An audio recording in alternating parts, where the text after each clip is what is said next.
LA is unique among American cities for having evolved around the development and enjoyment of the automobile.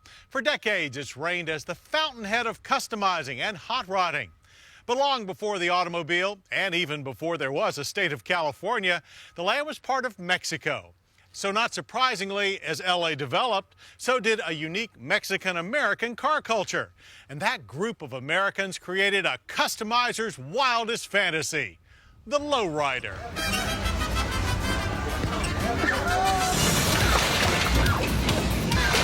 If I'm gonna lowride, I'm gonna hit it down to the ground. In Spanish, you call that bajito y suavecito. You got all your suspension is chrome, all your motor's chrome, all your inside is redone. When the hydraulics were introduced back then, everybody just flipped out. It was an advantage of they wanted a low car that can raise it and lower it at their own convenience.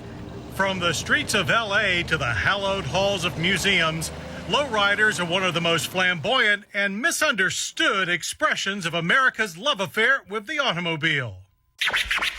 And I always say, like, where the hot rodders were about raising their cars and going fast, the lowriders decided to take it to the ground and go low and slow. Well, that's the whole idea, like your Mexican style. You know, like they say low and slow. That's what we do. The colors, where we get them from, they come from our ancestors, the Aztecs.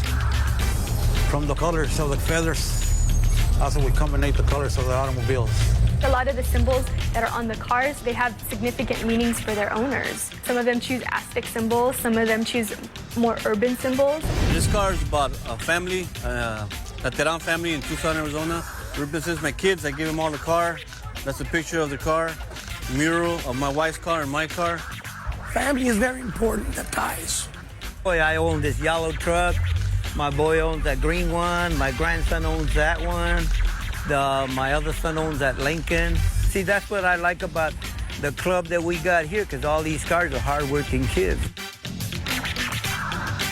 It's a family thing. You all get involved in it, and it's rewarding when you see other families doing the same thing.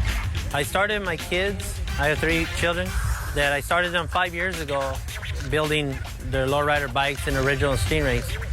I am the owner of this bike, and my name is Christopher James Robert Pignon.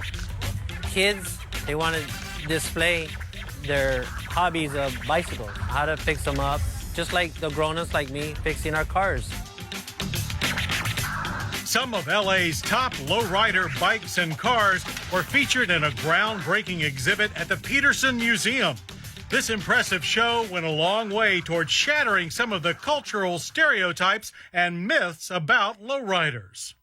Everybody knows about lowriding, but it seems that the media seems to portray it as, they're all gang members.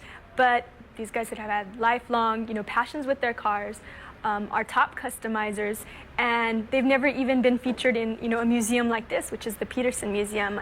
And I really wanted to honor them with this show. All lowriders tell a story, and this is a beautiful car called Maldito 39 that shows a lot of the urban images of Los Angeles. Roberto Luna also puts in family images, like you have his wife here, image of him when he was down and kind of was in a bad place, and kind of ends with, him and his brother together. And they've kind of really used lowriding as a way to kind of show the positive sides of it and kind of show you, look, anybody can turn their life around. We did. It's about, performance. It's about going out in the street, in your ride, have the music on, hopefully your woman by your side, and just cruising the boulevard and having fun.